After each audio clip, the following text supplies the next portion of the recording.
we're starting with SmackDown, and this week, Santos Escobar and Rey Mysterio will face off, with the winning LWO member earning a title opportunity at US Champion Austin Theory.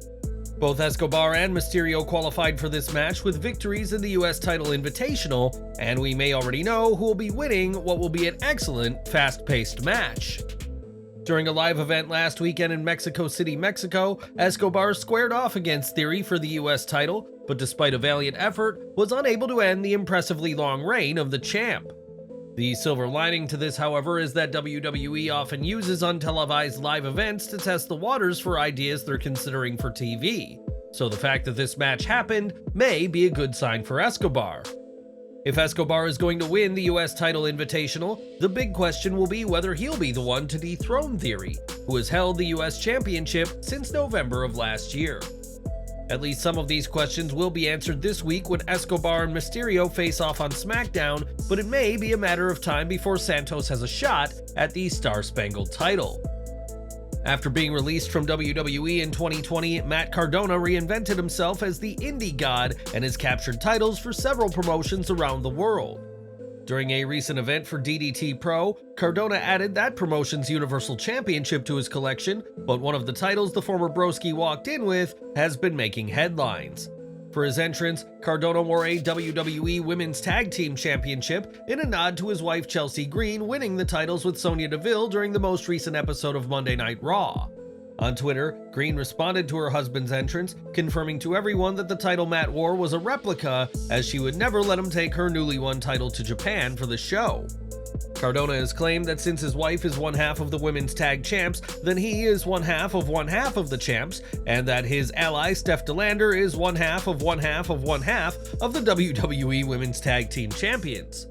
WWE is said to be optimistic that Green and Deville's title reign will add some stability to the titles, which have been through a lot of instability as of late, and Cardona is more than happy to share in his wife's accomplishment.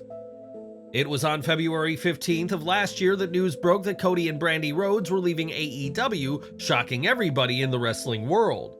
Not only was Rhodes a founding member of AEW, but it said that given his commitments, he'd never be able to return to WWE, but that clearly turned out to not be the case. During the premiere of his American Nightmare documentary, Rhodes spoke with Sean Ross Sapp of Fightful and admitted that at the time, he thought he'd be booed upon returning to WWE in Dallas. Rhodes added that the backstage atmosphere in AEW was understanding, as everyone appreciated what he'd done for the company, and that he took pride in his role as an executive. The roster realized that for Cody to be willing to leave AEW, it must have been something big that he hoped to do, which is why they were so understanding for a person who had helped AEW so much. Rhodes spoke of a mutual understanding between himself, the Young Bucks, and Kenny Omega, who have remained close despite his AEW exit, and both sides want nothing but the best for each other. Rhodes' return has seen him become a top babyface in WWE, and many are confident he'll be a future world champion. And it's good that AEW's roster holds no ill will to Cody for what he did last February.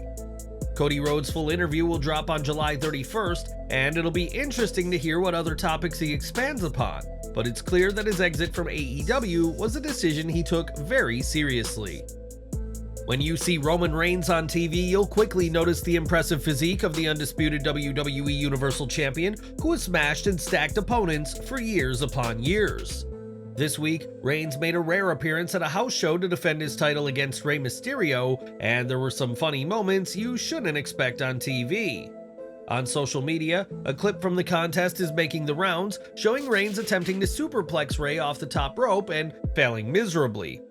Given that Rey is much lighter than Reigns at 175 pounds, fans in Mexico found it hysterical that Reigns couldn't lift the Hall of Famer, but would go on to retain his title. As we've seen in the past, Reigns is more than capable of lifting Mysterio, so this spot was just a bit of fun for the live audience at the arena. WWE's untelevised events allow talent to have some fun in ways that wouldn't make it to TV, and while Reigns did just that here, expect the Tribal Chief to be all business on TV as we draw closer to SummerSlam. Whenever Bad Bunny shows up in WWE, fans can expect something big from the Grammy Award-winning artist, such as his impressive street fight outing against Damian Priest at Backlash in May. Fans have been wondering since then when Bunny will be back, and when Ringside News asked, they were informed that plans are already being made for his return. As for when he'll return, that isn't known publicly, though some have speculated that a guest appearance at SummerSlam makes sense, and whenever it is, we're confident Bunny will excel in the ring again. For years, Orange Cassidy has proven himself on AEW programming, but now the reigning international champion has an important role behind the scenes. As Fightful Select were first to learn, Cassidy is now working as a backstage producer agent for AEW and has already been putting matches together, in another feather in the cap for Freshly Squeezed. It was in May that Kris Statlander became the second AEW TBS champion, ending the undefeated streak of Jade Cargill in the process. Whenever Statlander makes her entrance on AEW TV, fans will notice that she uses sign language, and during a High Spots virtual signing, Statlander was asked about her decision. She said, "There's not a story. I just thought it would be cool and different. I'm not fluent in it, but I do know some basic sentences and stuff. I just thought it would be something different, and you don't see it often. That's really all there is to it. I don't know anyone who is deaf. I didn't really have a reason to learn it." In addition to Statlander, Kip Sabian has used sign language on AEW programming in a small gesture that'll mean a lot to deaf or hard of hearing fans of the promotion. Statlander may not have a hard of hearing or deaf family member, but that didn't stop her from trying to learn a new skill which will benefit others in a very noble act from the reigning TBS champion. Despite a lengthy career in wrestling, the arguable peak of Billy Gunn's career has been in AEW and as an ally of the Acclaimed, but it now looks like his in-ring career is over. After he and the Acclaimed lost to the House of Black on last week's Collision, a shaken-up Gunn left his wrestling boots in the ring, signifying the end of his career and retiring from the ring. On Twitter, Austin and Colton Gunn, who have had on-screen issues with their dad, both shared their respect for Billy, further making this seem like the WWE Hall of Famer's final ever match. Whether that'll be the case, we'll have to wait and see, but if this indeed is the end of Gunn's in-ring career, then he'll be leaving the ring with an epic career in multiple promotions to be proud of. And we're ending with Saraya, who joined AEW mere months after her WWE exit and was presented as a babyface upon her arrival.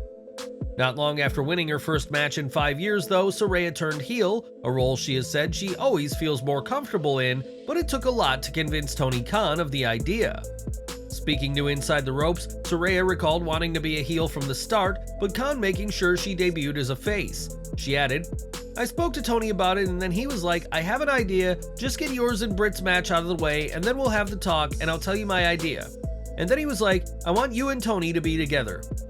Khan was said to be concerned as to whether Saraya could work as a heel anymore after a 5-year retirement and her known personal battles. The AEW president was skeptical as to whether fans would boo someone who'd overcome so much. Not only has Saraya been able to get fans to boo her, but she's become one of the most loathed heels in AEW, in a testament to the character work of the former WWE Divas champion.